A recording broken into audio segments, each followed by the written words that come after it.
What's happening, Reds? Jamie Webster here. Just wanted to say, subscribe below. Thank you very much. Hello and welcome to another episode of the Liverpool Connection podcast. I am Dazza, one of your hosts. Steve can't be with us today. He is booked fully up with work. But so happy to have our next guest. He's actually in a movie that I watched years and years ago, and we'll get to it, called The Crew.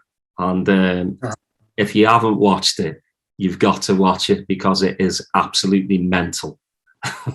It's got Stephen Graham in it, and it's got Rory McCann, who everyone should know as the Hound from Game of Thrones. But Liverpool Connection podcast is very chuffed to welcome actor Scot Williams. Scott, now we can actually talk about the footy and your career, because me and Scott were just waffling on for the last 20 minutes about life and how crazy it is. But let's get to the start. Obviously, a massive Red. Probably can't get to the game as much as you would like, just like me as well. No, the main reason is of what I do for a living. I've never had a 9 to 5. I've never had a routine, so there's no such thing as weekends for me. Saturday, Sunday is just Monday, Tuesday for me. So the idea of having a season ticket or putting those weekends aside has never been possible for me, really. What I get to is as many games as I can, but just mainly in London where I live, the away games. And even then, not enough. And those cup finals, those days are gone. No. So you couldn't get a ticket? No, well, I remember I went, the last big final I went to was Athens 2007.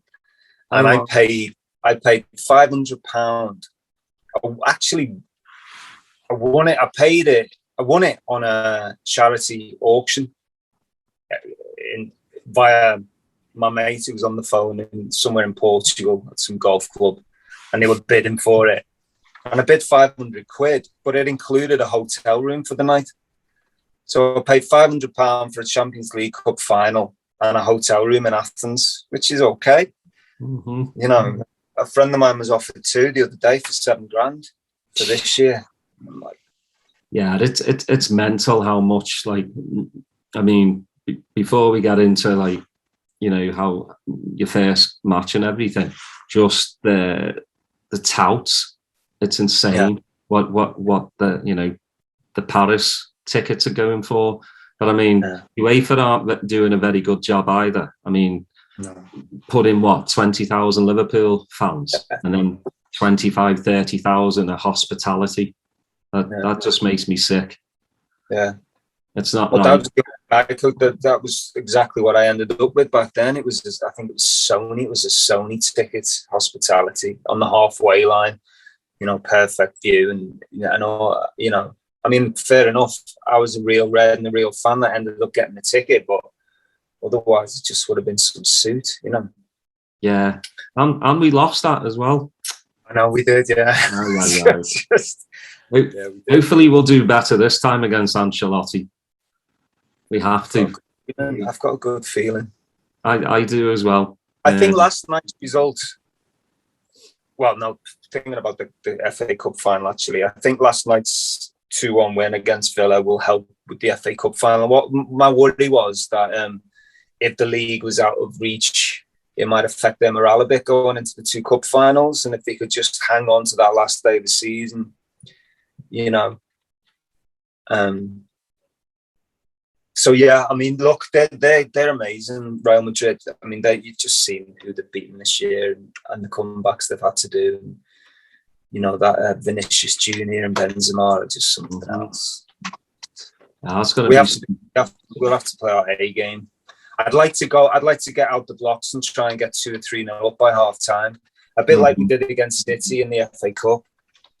You know, I think that's the way to beat them, maybe. Yeah, we'll see. Mm. your journey as a Liverpool supporter, Yeah. you said started early, didn't it? Yeah, it's funny, I only said this last week. I'm quite lucky because my dad and my dad's family were born within the shadow of the Gladys Street, Goodison Park, like the Everton through and through. And like, luckily for me, my dad wasn't really into footy. He was a boxer and he was like crazy on his boxing. So I wasn't introduced to football from my dad. Otherwise, I would have been a Blue. It was a friend of the family. Yeah, I know. And I've got nephews who are Blues. But it was a friend of the family called Danny, and he had season tickets on the Camden Road in the early 80s, and he took me to my first game. So that would have been, it was against Luton Town, and it was the 29th of October 83, and we won 6-0, and Ian Rush scored 5 and Dalglish scored the other one. So that was my baptism of fire. That was my first introduction to Liverpool. Just goals, you know. Souness was in the team, Sammy Lee, Michael Robinson, Lawrence and Hansen, Steve Nicol, Kennedy, Neil, Grobbelaar. You know, it was just a great team. And then that's it. He'd take me to every home game on the Camden Road. And I was fascinated by the whole experience, you know. So we'd finish and then we go down to the supporters club. And I was only 12 or something. He'd let me have a shandy or something, a loud shandy. And then this pink paper came out with all of the match reports and the scores that I'd seen literally only 25 minutes before. And I used to find that fascinating, you know. And it just became a bit of a ritual. And then my first Wembley trip was, I think it was the Charity Shield in 84. And then my first cup final was the 86 cup final against Everton. That was my first. And Lineker scored in the first half, didn't he? And I remember turning around to Danny and I was really upset. And he went, "Don't worry, we'll win 4-1. And there was one point we were 3-1 up and someone went 1-on-1 with Bobby Mims and tried to chip Bobby Mims and he just saved it. And he was really close to getting his prediction right. But yeah, those are the days, mate. Those are the days. Queuing up to go on the cop and, you know, with me leg warmers on. me flared lowest chords. And me Bennett's on rugby top. me Kappa Cagoule. I think I've got those in the closet. Yeah, man. Those were the days. Well, those are the days too when you only had to pay, you know, a couple of quid. I know. 4 quid. You queue up and go through the turnstile. I don't think people. I think people now think we're lying about how little we paid back then. No, I know. And you can't explain the experience of the cop either. It's like, I think, as I said, I went on the Camden Road most, but the times I went on the cop, I remember watching Liverpool v Arsenal on the cop with me, went in with my mates, and by half time they were like 200 yards away. You know, you'd literally just move. It was like treading water in the sea. You know, just people rolling up the programmes and pissing into it. And and the newspapers. Just worlds away from yeah, especially like standing by the barriers. Oh, like, yeah. That's terrifying. Yeah, because if you're not when you were front, yeah, not good. But talking of that, because I know you did Hillsborough, and you played Rob Glover. I played Joe Glover. Joe Glover, Ian Glover's brother, which is very topical actually, because his mum died only 48 hours ago. Teresa Glover. Oh, bless. Yeah, she literally died 2 days ago. So, this is quite topical. Yeah, I played Joe Glover. Got any questions, or do you just want me to talk about it? You can talk about it because obviously being from Liverpool and stuff, I mean, having to, you know, kind of play somebody that's, you know, had that happen to their family, I mean, definitely must have touched your soul. Yeah, I mean, to be honest, I kind of feel I felt like the experience of making the drama caused a little bit of CPTSD in me, and I'm just an actor. So I'm just an actor.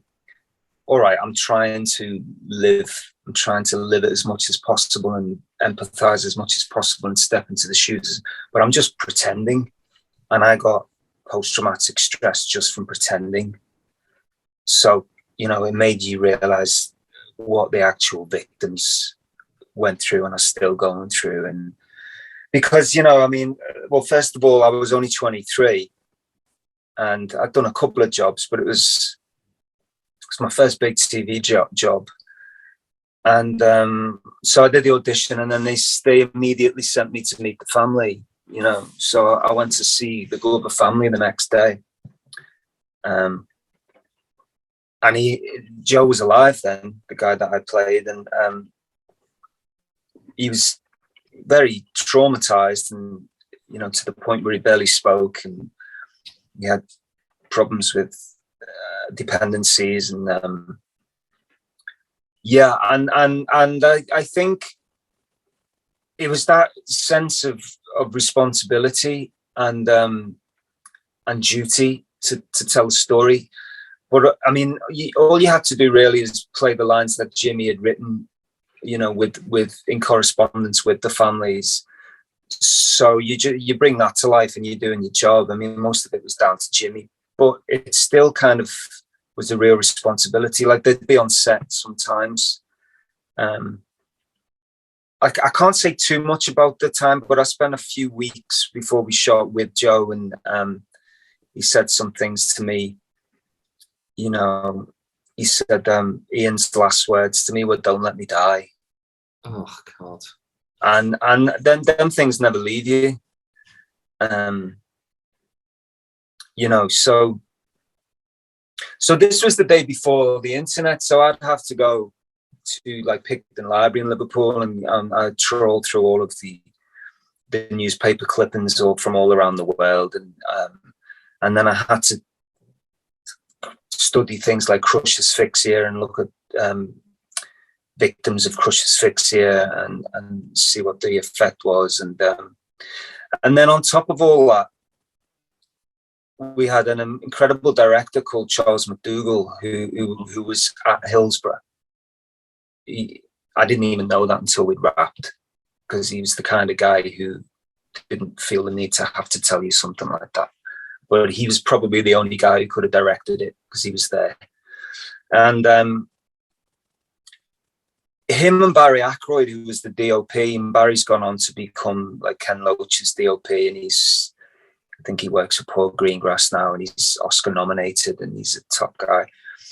And Charles has gone on to win Emmys and stuff. But they would do like little tricks on us as actors to try and bring out the truth as much as possible. Mm-hmm. Bearing in mind I was only 23. So I'll give you an example. So there's a scene where my brother Ian is dead on the pitch, and I'm trying to resuscitate him.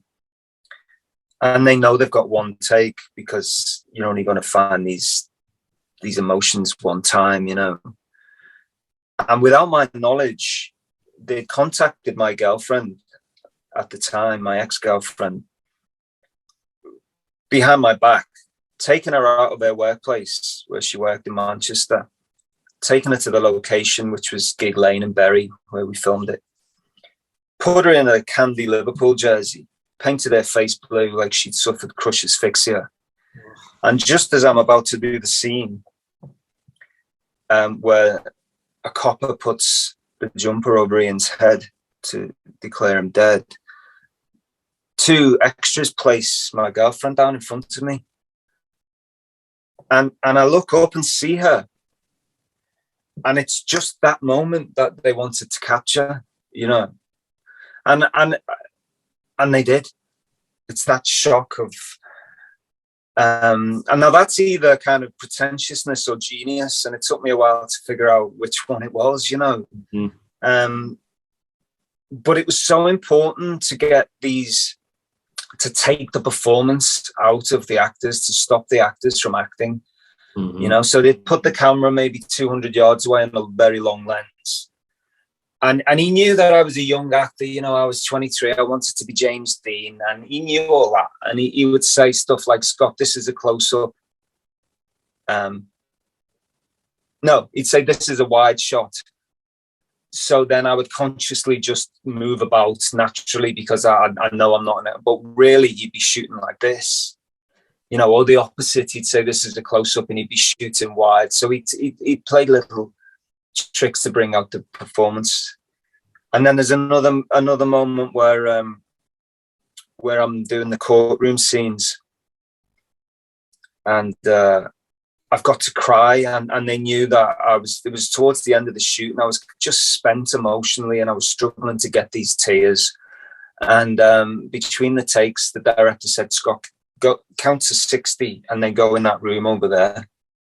So I counted to 60 and I went into the room, and Ricky Tomlinson sat there with all this specimen counterfeit money, and he's throwing it in the air like he's won the lottery.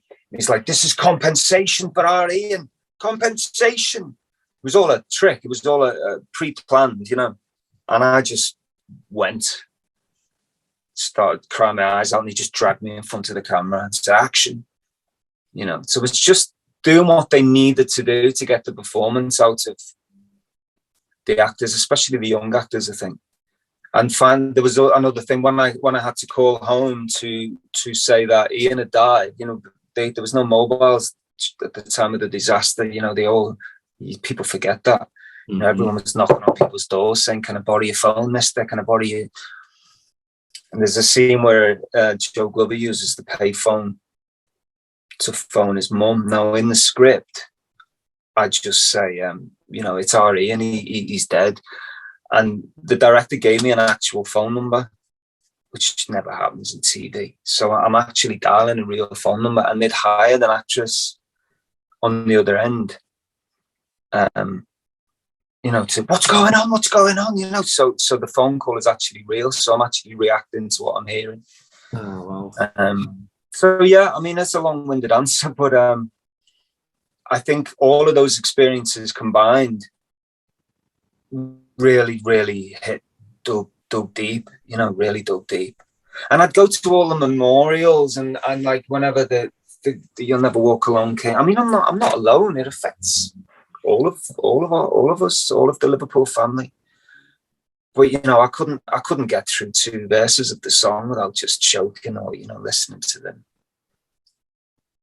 And of course, I met a lot of the families, a lot of them. And yeah, I still say to this day, you know, of all the, I mean, it won the BAFTA, didn't it? And I think it won about 40 awards around the world. And to this day,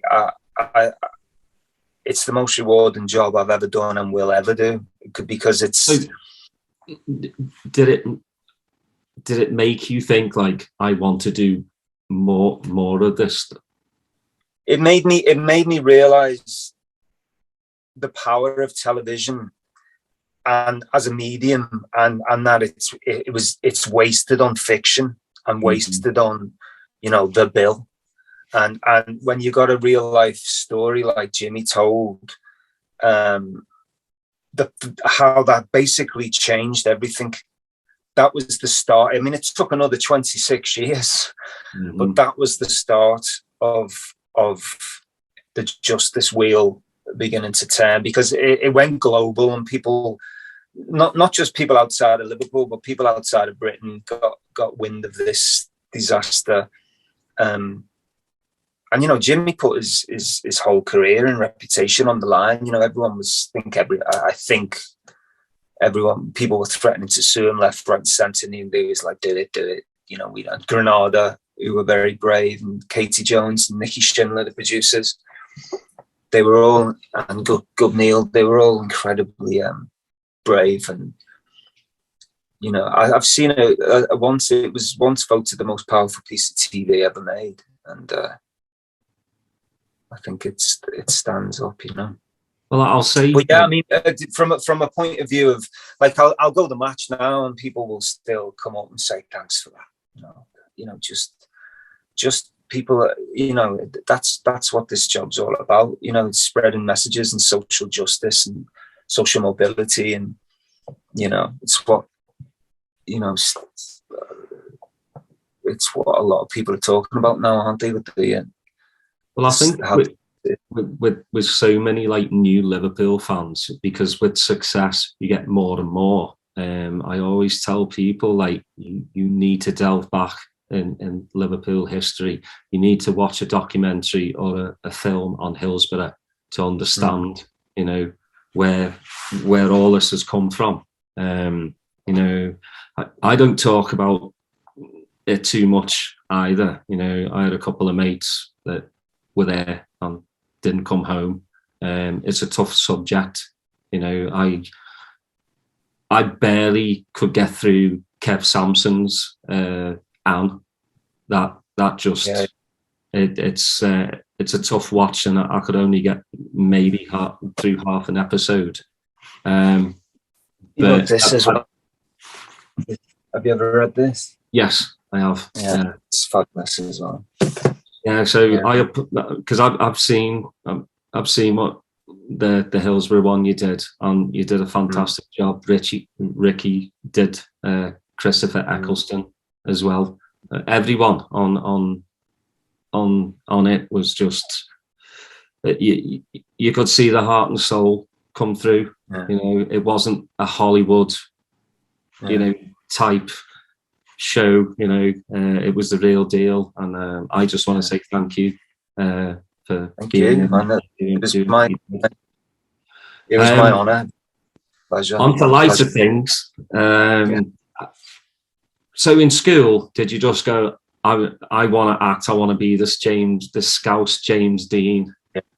I was fat in school. I was obese when I was a kid. So I went through like a lot of bullying in school, and I think drama was my escape. I went to the Holt Chilwell Comprehensive on Liverpool Way, the 5 Ways in Chilwell, and they didn't have a drama department. They had a drama club after school, which lasted about half an hour, but they didn't have it as a lesson. And I never forget, I was doing this exercise. I must have been about 14, and they were making us do this bow and arrow, you know, making us like feel the tension and feel the bow, and you know, all of that nonsense. And then when they said "and cut," for some reason, I don't know why, but I just took this imaginary bow and arrow and I walked it to the side and I placed it down on the chair. And the teacher said, "You're going to be an actor." And I think that was the first moment I realised that I might quite enjoy it. Because I started life as a writer, you know. I was a playwright. I joined the Playhouse Youth Theatre as an actor, but I did it because I'd written this play when I was 16 called Growing Young, and I wanted to get it put on Playhouse. So I joined the Playhouse Youth Theatre thinking I'm going to get my play put on, and within a year it was on. And so I became like the youngest ever writer to have been produced on the Liverpool Playhouse, because I wrote it when I was maybe 17 years old or something. And then the writing doors opened because I got this really good agent. And then I wrote about 7 plays in the next 4 or 5 years. 5 of them were produced. I had my own theatre company, and I just produced them around the city, you know, in the small fringe theatres, the Unity and the Studios. And the Backbeat was my first film, and I was literally just pulled in off the street. Well, I'd heard that they were looking for Beatles, people to play the Beatles, and I walked in. I thought, I don't look like any of the Beatles, but there was this character called Stuart Sutcliffe, and I looked a little bit like him. And they'd penciled me to play this part, Stuart Sutcliffe, and then the whole film fell through. It was a film called Young Lennon, And I was gutted. I thought that would have been my big break. And then a year later, the film was reprised, but it was like with different investors. So they wanted American actors in it, and Stephen Dorff was cast as Stuart Sutcliffe. Mm-hmm. And the only other part that I could have played was Pete Best, because it didn't look like any of the others. So I was cast as Pete Best. So I was 20 then. That was 1993. It's 30 years ago next year. And then the acting doors opened and the writing got put aside a little bit. So that was it, really. So I was 20, so I never got to go to drama school, because the years I would have been in drama school, I was already working. So it was kind of a lucky start, but you know, a lot of work went into maintaining that and keeping the kettle boiling, you know. But, I mean, Hillsborough was 1996, so that came 3 years later. And between that, I was in a play, a Jonathan Harvey play, Liverpool writer, that went into the Everyman and places and ended up on the Donmore in London. So at the age of 22, 23, I had the lead role in this West End play, and I was getting really, really good notices and reviews. And that was when the floodgates opened for me, because if you're on a West End, it's almost like doing 200 auditions in one night, because they all come to see you. Is it like first starting out? You know, I'm sure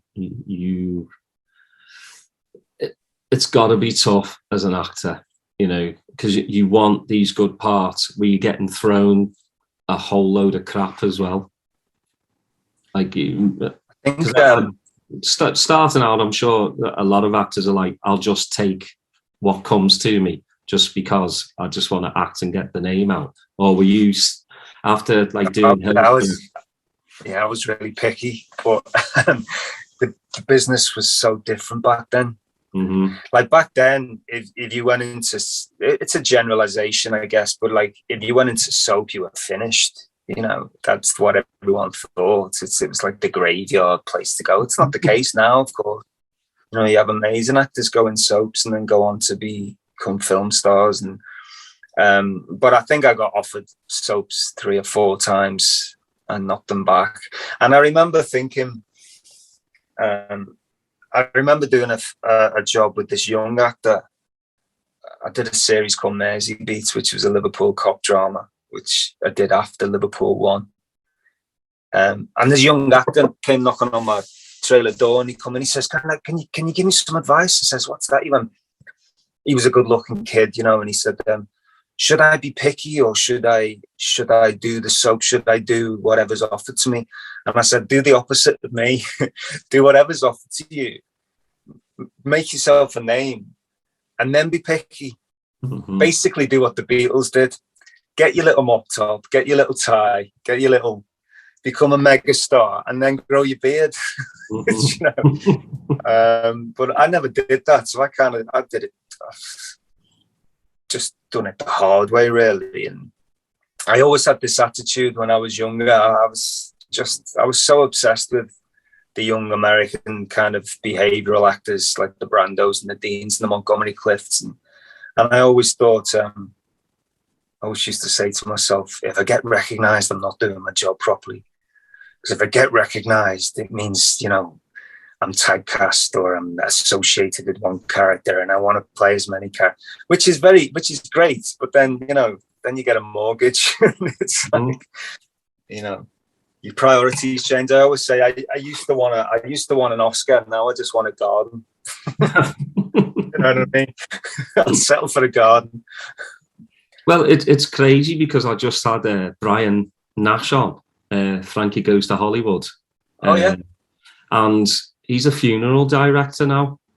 Is he? Yeah, so this is what I mean. We had a great chat about, you know, all these people like you're doing TikTok and everything. You know, they think if they get one hit, that'll supply them for the rest of their life. So coming from, you know, somebody who I you know, idolized when I was growing up, Frankie Goes to Hollywood. I mean, back in Liverpool, everybody loved him. you know, and then to hear like he went through hard times and now he's a funeral director, you just kind of like, what? Whoa, what? You mean you're not getting royalties? And he's like, no. I mean, royalties to a pop star is, you know, 10 cents on 10 cents on the dollar. Like it's nothing.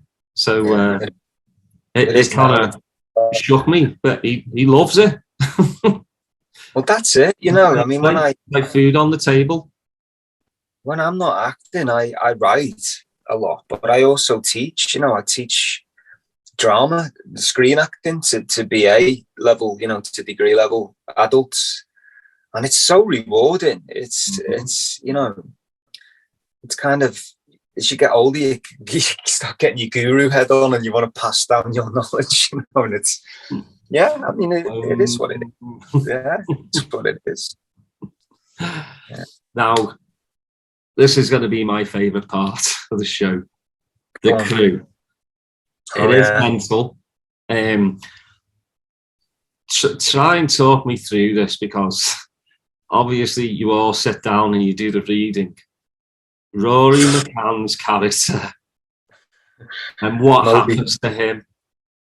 I mean, when you read that script, are you just going, what is this? Yeah. Well, you know, it's an adaptation of Kevin Sampson's book. Yeah. Outpost, this one. But obviously the book's very different. And Kevin ended up leaving the project because it wasn't as loyal to the book as it should have been. But so I knew, I'd read the book, so I knew about Moby and stuff. But you're talking about the glass table scenes. I just think the idea that this big friendly giant who's addicted to sex and pornography and is just and it you know, gets in the way of all his decision making and makes him incapable of keeping a clear head and keeping focused when Jed Brennan is like this laser precision thief and heist expert and old school criminal. And it was a really nice marriage. It was just, they were a great pair. They should have got their own spin-off show, I think. Yeah. Moby and Jed. Yeah, and of course then he went on to do Game of Thrones and become a megastar, and you know, now he can charge £50 for a photograph. You know, no, but he was so great. He was so great. Well, he had a few more lines in Game of Thrones. Did he? You know, I've never seen it. That's terrible, isn't it? I don't watch tell anyone on that. What is it? Hot Fuzz, when all he had to say was "Nerp, nerp." Yeah. But you know, he used to live in when I knew him, when I worked with him, and I think for years after, he lived in like this hut in the middle of forestry in the Highlands of Scotland. And he chopped wood for a living. He chopped wood for the local laird and just lived. And he had like this really old Ericsson phone that occasionally would work. And he kept that lifestyle up right up to the point where he was a star, a millionaire. He's chopping wood in a forest. He's just one of those guys, you know. It's very cool. Yeah, so the crew, I mean, it's become a bit of a, it was a slow burner. It's become a bit of a cult classic, I think. It's certainly like Liverpool folklore. I mean, I'm not being biased, but I think it's the best. People will say Shooters, but I think it's probably one of the best feature films based on, you know, Liverpool and the mafioso and the underground and the crime scene. And it's quite gruesome. It's quite real. I got to work with Stephen, who'd been a friend for years, and because you and him in the shooting scene. Yeah, you have to shoot. I've forgotten who it is. But there's this young character called Richie. He's only 18, and I think he knows something that he shouldn't.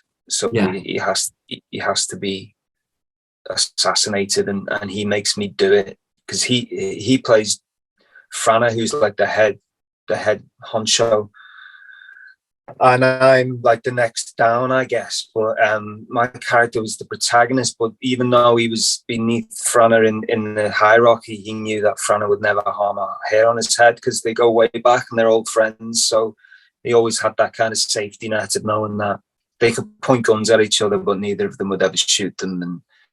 And so they had that dynamic. And so my brother Rata goes behind my back and wants to be, basically Jed's an old school honor amongst thieves criminal that you don't really see anymore. You know, he'll steal something, but he'll still hold the door open for an old lady, you know. and his young brother wants to get in with this rising, more kind of violent intake of criminals that are entering the city of things, and the start of the entrance of the foreign mafias, the Albanian mafias and the Russian mafias, and they're starting to take over the Liverpool scene, and Frana wants to be a part of that, and Jed doesn't. So then Frana sets up this deal with Stephen Graham's character behind my back, and I'm trying to remember the plot. You know, it's nearly 20 years ago. And then basically my brother Rata does something. He betrays me, and Frana has to take him out. And that scene in the woods is when he says to me, you know, are you your brother's keeper? You know, basically I've got to kill him, and you clean up this mess. And yeah, I think it was a very good dynamic, you know. I wrote a sequel because I really wanted to do a follow-up, and I set it in Puglia in Italy, and the Brennan family got way over their heads with the Italian mafia, and it was going to be really good. But sadly, the director died. You know, the director of the crew died really young when he had a brain tumor when he was only in his mid-40s, and I kind of put a scupper on the whole thing. But yeah, it's a good film. Yeah, well, I mean, the scene's so intense because, I mean, Stephen's about this close to your face. Yeah. But he's doing that thing when he's rubbing my ear. If you're listening, Steve, I know what you're doing. He's basically rubbing my ear, which basically means they can't use my close-up. Has to turn around. No, I'm only kidding. He was great. You know, he said to me before that scene, he was like, we should rehearse this. And I was like, let's just get in there and I'll put my boat in your river, and whatever your river does will determine what happens to the boat. And the director just knew he had two decent actors going off like a boxing match. So he just left the camera on us before he went in to do the coverage. So you get a really organic, real scene.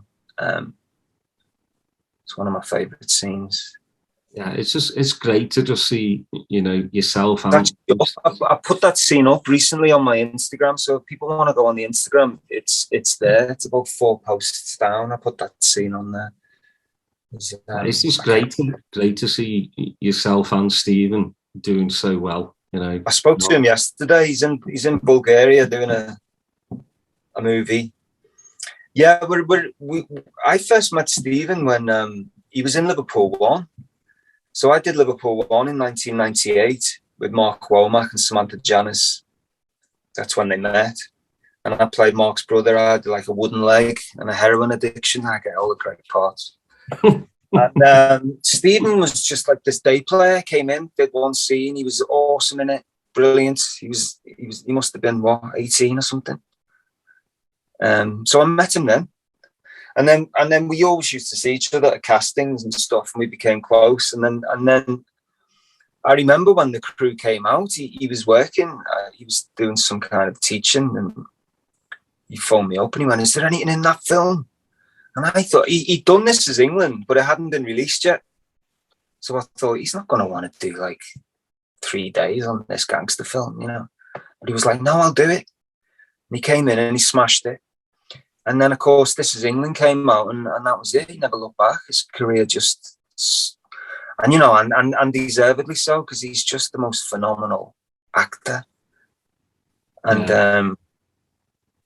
He's actually, if you get to know him, he's an absolute diamond. You know, he's an absolute diamond. We're in a very similar place in our lives, emotionally and spiritually, and that's why we talk a lot these days. He's a massive red. Yeah, he's a massive red, and he's very much into his Zen, you know, his Taoism, and I'm heading that way. So he's later in life, he's become a bit of a guru. It's like my little Buddha. Yeah, he's a top lad. I'd love to work with him again, but yeah, I don't know if that's going to happen anymore. Well, I really do like some of the stuff that you've done. You know, the Just Charlie. Yeah. It's if you want to tell the viewers about it. Well, Just Charlie was a film I did in 2017, and it won the audience award at the Edinburgh Film Festival, and it was about a transgender girl trapped in the body of a boy, and this was before it became, you know, news like it is these days with the whole J.K. Rowling and you know, the trans movements and stuff. So the trans movement was taking place, but it was in its infancy, really. And I just read the script, and I was in tears at the end of it. I just thought, I just had a little boy myself, so I was very new to parenthood and imagining what it must be like for this. So basically, Charlie's a really shit hot young footballer, and he's been scouted by Manchester City. It's all set in like fictional North Lancashire kind of town, and I play his dad, and obviously I want him to achieve what I couldn't. I played like this ex-pro who had to retire through injury, and now my lad's got a chance going to the big time, and halfway through his development and his coaching with the City youth and stuff, he decides that he wants to be a girl, and so it's the story of the young girl's progression and transition and struggles, but it's also the family and how the family deal with it, and how the mother is far more accepting than the father, and that dynamic, and how it almost breaks up the family. And I found that fascinating, because whenever I went online to do the research, it was always, you'd see interviews with people who accepted it. I accepted my son, and but my character didn't accept it, and there was nowhere where you could speak to people that couldn't accept it, you know. So yeah, it was really, really well done. It was beautifully told. I was actually only with the young lad the other day, Harry Gilby, who's now gone on to be really good. He's now in a show called My Kingdom on Netflix. Or is it The Last Kingdom? Last Kingdom, yeah. Last Kingdom, yeah. Yeah, so it's like what I was saying before about the Hillsborough thing, and the reason I found as I get older, the jobs that I'm doing now, whether it be subconscious or subconsciously deliberate or not, is they all tend to have some kind of social, political kind of message. And that's what I get out of acting now. You know, I don't love it as much as I used to, but I still love being able to shout for the people who have got no voices. You know, I mean, I just did a film with Liam Neeson called Memory, and even that, on the surface, it's an action film with guns and Liam Neeson and Guy Pearce, but it's actually about people trafficking and child trafficking on the Mexican Texan border, set in El Paso. So yeah, even that, you know, and I've just finished this incredible, literally finished last week, this 8-part drama for Sky called Unwanted, which is written by the creators of Gomorrah, this Italian gang, which is very much like the crew, like the Italian crew, the Italian Sopranos, if you like. And the director of Downfall, which was that amazing film about Hitler's last days, you know, the one that's always used as a meme. And yeah, he was Oscar nominated for that. And it's, in a nutshell, it's basically this Italian undercover journalist called Fabrizio Gatti, and he disguised himself as a refugee, and he went right through the Western Saharan slave route up into Libya, experienced all the torture and all the exploitation and all the mass rape and prostitution that all the women have to go through, and the burnings, and it's just hell, and documented it all. And he managed to get onto a ship and make his way to Italy and start this job in a fruit farm or whatever. And he documented it all and then dramatized it. Only to tell the story, it's set on a cruise liner. So we used Richard Branson's new Virgin cruise liner, the Valiant Lady, which is like 16 stories high. We were on that for a few weeks. And basically it picks up this burning boat full of migrants that's sinking, and they rescue these 28 migrants. And then it becomes like a political drama. So when the migrants discover that they're being taken back to Libya, Africa, no, not Libya, Tunisia, to go back to Libya, they hijack the ship. So then it becomes a bit of an action thing, but it's essentially, we flash back to each of their individual stories, and it's so beautifully told, and it's such, it's so timely, it's so necessary right now with all of the tragedies of these migrants, whether it be Syrian, Ukrainian, African. So yeah, I mean, these jobs tend to, I don't think I could ever do like an episode of Wire in the Blood or something. Yeah, no, that's where I get the joy now, from helping tell stories that need to be told. And anything on the horizon apart from no. Well, as I said, I literally finished that last week. I've just met for a Netflix show. I don't know if that's going to work.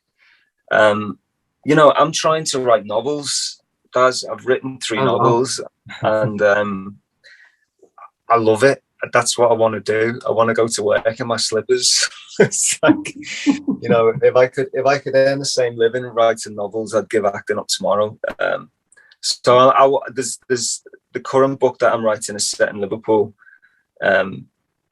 Starts in 1972 and comes through to modern day. So that's been really good fun, like researching all that. There's a few scenes set in Silver Blade's ice rink. There's a couple of scenes set in a revolving restaurant when it was still a revolving restaurant. And, going back to my childhood, it's just recalling all these memories. Like, do you remember you used to walk around the city centre of Liverpool, and every now and again you'd get this smell, and it stank. It was like cabbages. Do you ever remember that? Oh yeah. And I asked the question on Twitter the other week. It was like, what was that? People were like, oh, it's the molasses from the docks, or it's the glue factory up in Seaforth, or nobody actually knew. It was Kane's Brewery. It was, so recalling all these memories from my youth and trying to get them down in this book. The things you miss when you don't live in Liverpool is not what you would expect. Like, I'm sure you'll agree. Like seagulls. Mm-hmm. Don't hear seagulls where I live, in Liverpool. You just took them for granted, right? Seagulls, the sound of seagulls. That's the thing, when you live away, for a long time, you have taken stuff for granted, and then when you go back, you just like the smell of the sea air as well. For me, it's just like you just. What you said earlier about how much the city's changed. I mean, I've lived in London longer than I ever lived in Liverpool. I mean, I moved out. I grew up in Netherley, which is as hard as you can be. I grew up on a council estate in Netherley, and so my whole youth was just climbing in and out of derelict flats, and I was looking at photographs of my youth, swastikas painted on the wall and shit like that. So yeah, I mean, but then age 20, I got my first job and moved to London and kind of been here ever since. So I have been diluted, if you like. But as you said, back then when I left Liverpool, there was nothing there. Mm-hmm. You know, there was nothing. There was a youth theatre and a really badly run theatre that was black, dark most of the time. And there was no dramas being made apart from maybe Brookside, and you know. And now I go back and it's just unrecognisable. It's just incredible. It's still a melting pot, you know, of different, you know, races, and that's what Liverpool's always been about. It has, and it's managed to keep that. It's managed to keep its politics, and it's managed to keep its socialism, and it's managed to keep its music scene and its art scene. But the place it looks like, you know, cosmopolitan and you know, like something, you know. I mean, I always found it very similar to New York anyway, but it's become increasingly so similar to New York, Manhattan. Well, before we start winding down, let's talk a little bit about Klopp and the boys. And please. I mean, I you know, again, Twitter is a toxic place. Sometimes, well, 99% of the time, whoever moans and groans about this team just needs to stop watching football completely. It's the FIFA generation, mate. It's the people who, right, you play a season of FIFA, you get to the January transfer window and you've got the greatest squad. You don't need any players, but you've got 100 million quid in your bank. So we need to buy him. We need to buy him, and they treat the real world like it's that, like it's a FIFA game. It's like Liverpool. Yeah, when it comes to the transfers, I mean, when he does make them, they're perfect. But he didn't need to make them. It's not just about having two players for each position. It's about the harmony. It's about the politics and you know, who's friends with whom and who might jeopardize which friendship, and you know, the Machiavellianism and rocking the boat. You know, people were mentioning Mbappe and stuff, and I'm like, don't bring Mbappe to Liverpool. It's just like, I mean, I might be doing him a disservice. He might be a great lad, but I just thought, don't bring like an ego and a machine into circus, basically, a family thing like this. Yeah, they're just spoiled, mate. They're spoiled. But then, having said that, when I was growing up in the 80s and 90s, we won everything. But I can't ever remember being, you know, taking it for granted. But, I mean, this current team now. I remember when we won the title, and I think we lost 2 games all season or something. And I remember thinking at that time, this is the greatest football team I've ever seen. And this was like this 2019, and these are better. And you know, it's a bit like the Klopp Guardiola thing is like Lennon and McCartney. They make each other good. If there was no Guardiola, maybe Liverpool wouldn't be quite so good, and vice versa. They keep each other. But you know, it annoys me watching Man City. I mean, I know I'm going to watch them tonight, and they'll be 3-0. We're all Wolves fans tonight. We're all Wolves fans, but like, you know, the way I see it, you know, they're like, I don't know if you know what you like Montessori kids. Do you have Montessori in America? It's like this. It's a school where all the kids are really bright. And when I was looking to put my kid into a primary school, I went to visit a couple of Montessori kids, and all the kids are like knocking.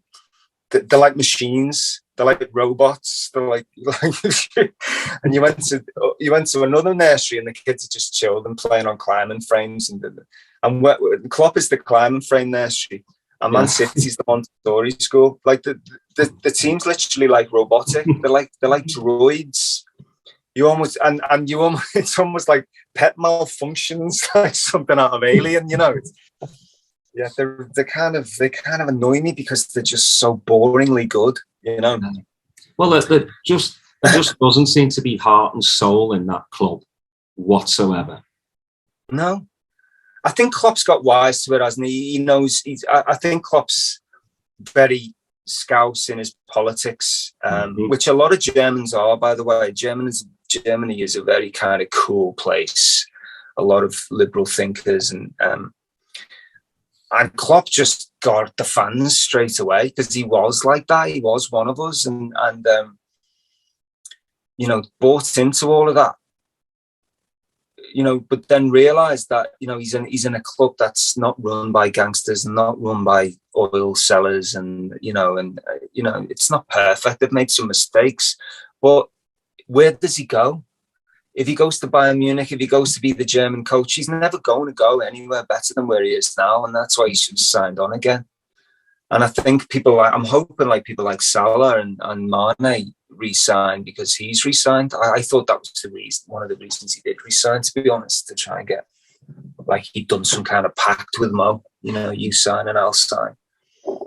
But yeah, I mean, I think as I've got older, you kind of appreciate the good times, but know that they don't stick around forever. Yeah, there's always highs and lows, especially with Liverpool. So. I think I hope he stays for a long time and gets another couple of teams like Ferguson did at Man United. But if it all ends, you know, we've got to, you know, appreciate it for what it was. Every empire falls, you know. Exactly. I don't even want to think about who's going to replace him, but I'd rather have like Pep Linders than at this moment than Steven Gerrard or. See that? I think that's why he's extended the contract. I think Pep's going to be Linders is going to be the next manager. Gerrard, we've got to see what he can do at Villa first, and build. I mean, Villa played well last night, and they did. You know, he did really great at Rangers, and he's growing, and he's obviously, I love him to bits. But the thing, I was only thinking about this yesterday.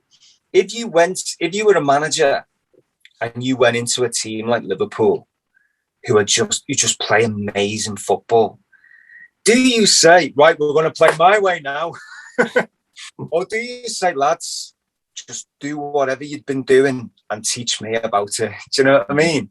It's like the ego of a manager. They go in and go, no, it's my way, my staff.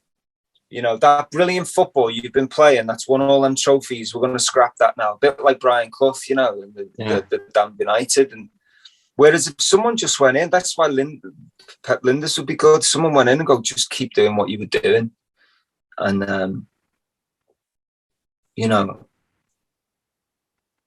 yeah, interesting. Yeah, I think that's why Mourinho has had issues, because he did the same, like with United, and United wanted attacking football, and he was very defensive. And well, also, I'm a firm believer that when it comes to Mourinho, it's psychology. I mean, I don't want to go into it, but Mourinho is a narcissist and perhaps a sociopath, and it's all about him. Whereas Jurgen Klopp is the complete opposite. Jurgen Klopp is a super empath. Mm-hmm. It's the first thing he said in the press conference was, "I'm the normal one," you know, and it's all about the boys, and that's why, you know, Mourinho will go into a club, dominate it, he'll win stuff, because sociopaths do win stuff. They always become CEO, they always rise to the top, they become presidents and prime ministers. But then very quickly, if people don't do exactly what he says, he you know, he has to go, because he's a control freak, and he's quite old school. I don't know why anyone would hire him. Yeah, he's a bit like Rafa in the style of play, not the persona, but just the style of play is very, very like, you know, early 90s. Even then, that style of play, there's like the ego comes into it, doesn't it? Which is what the narcissist does. It's like, don't lose, you cannot beat me, you know. Whereas Klopp is like, I'll try and win, and if we lose, we lose. And Klopp always amazes me about how calmly. I mean, he's probably goes berserk behind closed doors, but like how well he takes defeat, and he's awakened. He's spiritually awakened. That man, I'm convinced. He's got no ego. Mm-hmm. You know, and that's exactly what you want running your club. I think we all know that he probably goes and runs to a field and goes, "Motherfuckers!" Yeah, that's it. Yeah, yeah, probably. I mean, where do you put Klopp as, you know, obviously Shankly and Paisley? look, if Pep Guardiola and Manchester City didn't exist, he would have won the title for the last 3 or 4 years. It's a different ball game. When Joe Fagan and Paisley was winning everything, the competition was nowhere near as, you know. And you look at them old league tables, like they lost 8-9 games a season. Mm-hmm. You were winning titles with 72 points, and you know these guys are getting plus 90 points a season. I mean, I think they've lost, apart from the COVID era when they were playing without crowds and they lost all of the defenders. But like in the fit playing in a crowd era games, I think they've lost about 6 games in 3 years in the league or something. Some crazy stat like that. No, it's so mental. He's got to be at the top, hasn't he? I mean, people will say, well, you know, he's only won 1 league and he's only won 1 cup. But as for quality of football and style of football, he's the best. And you know, as I say, I mean, even when we were. I mean, I remember that Nottingham Forest game in '88, was it, when we won 5-0, and how it was just pure football. But like compared to this, and you know, I just think also, like what I said before, the way he's just like he's got the politics of Shankly and the attitude of Shankly. But just taking the team to another level, you know, it's like. Well, my if he'd have taken, if he'd have gone back, if he'd have been like around in Shankly's day and took them on in the 50s when they were in the 2nd division, he would have done the same. He would have got them through and ended up winning stuff. I think my whole thing with Klopp is like, I didn't quite understand it at the time when we drew with West Brom and he got all the players to come to the Kop. And you know, we got ridiculed by opposing fans, but he was doing it to make the understanding, the connection between the fans and the players again, because we'd lost that at Liverpool for a little while. You know, there was this disconnect, and he's brought the whole fan base and the city back to where it belongs. Yeah, and completely. I couldn't ask for anything more. It's a wonderful time to be a Red. Oh, completely. It really is. You look at people like Haaland who have gone to City, and I know his dad played there and all that, but you're like, you know, I mean, I used this analogy the other week when they were talking about the Mo Salah contract. It's like, if Mo Salah was an actor or if Haaland was an actor, it's the equivalent of being in The Sopranos on 100 grand a week or 200, and someone going, I tell you what, leave The Sopranos, join Coronation Street, and we'll give you 375 grand a week.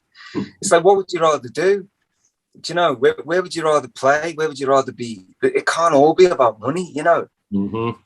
You go to Manchester, you go to a team that can't even sell out its allocation. Yeah. That had like thousands of seats empty in a cup final at Wembley, and yeah. Well, they think Haaland is the missing link for them to win the Champions League. You know, remains to be seen, doesn't it? Because they've got this false nine thing, and you know they've got waves of attacking midfielders that chip in, goal, and they can't coexist. Mm-hmm. So, and Haaland's not going to sit on the bench. So, you know, how do all the others? They've got to build a team around Haaland now. Yeah. So even if I'm sure it will end up firing all cylinders, but it might take them a few weeks or months before they get up to speed, and hopefully we can put some points on the board before that. Yeah, you know, because he is a scary prospect. I mean, they got him for 60 million euros. I know, it's mad, isn't it? Mad. Mm-hmm. But you know, hopefully the Salah. He's not handsome enough to play for Liverpool anyway. He's what? He's not handsome enough to play for Liverpool. No, he's not. The Liverpool boys are good looking boys. Yeah, we do have a handsome squad now. You know, not like the 70s and 80s where it was just like not quite Patrick Berger, not quite Paddy Berger standards. Yeah. But it's not bad. Yeah. Well, Scott, I'll tell you what, this has been a fantastic episode. I really appreciate you coming on. Like, I mean, going from, you know, starting Liverpool to your career and then coming back to Liverpool is just, you know, boss. Yeah. So I'm debating whether to go up to, because I'm not going to Paris or anything, I'm debating whether to go to Liverpool to watch the game, just walk into a random bar, watch the game, stick around for the open top bus parade the next day. Yeah, because they're looking at the 29th, I believe. Yeah. So yeah, if there's a will, there's a way. I'll be back home as well. So just not with the family. So which isn't a bad thing sometimes. Yeah. Well, listen, lovely to talk to you. Thanks for inviting. Oh, always. And please, everyone, go check out Scot's movies. Definitely The Crew. You will. You'll probably laugh, cry, and then just kind of go, "What just happened?" Just Charlie, which, as Scott said, is, you know, 5 years before everyone has really been talking about, you know, the transgender. New movie coming out with Liam Neeson. It's called Wanted. Memory. Be on Sky. When's it coming out on Sky? It won't be out for a few months because they're still filming it. So okay. It'll be 2023. But it'll be the show to watch next year. Ah, there you go. You heard it first. I haven't worked in Liverpool for 15 years, guys. What's going on? If you're a producer up in Liverpool, sort it out. What's happening? I think they've forgotten I'm from Liverpool, you know, because I never get asked to do Liverpool stuff anymore. It's crazy. Oh, boo-hoo. Yeah. Well, you know, it'd be nice to work in my hometown again. Of course it would. Yeah. Well, I mean, you're doing your book, you're writing about Liverpool, you know, make a movie. I am. I'll be an extra. Okay. I'll hold you to that. All right, mate.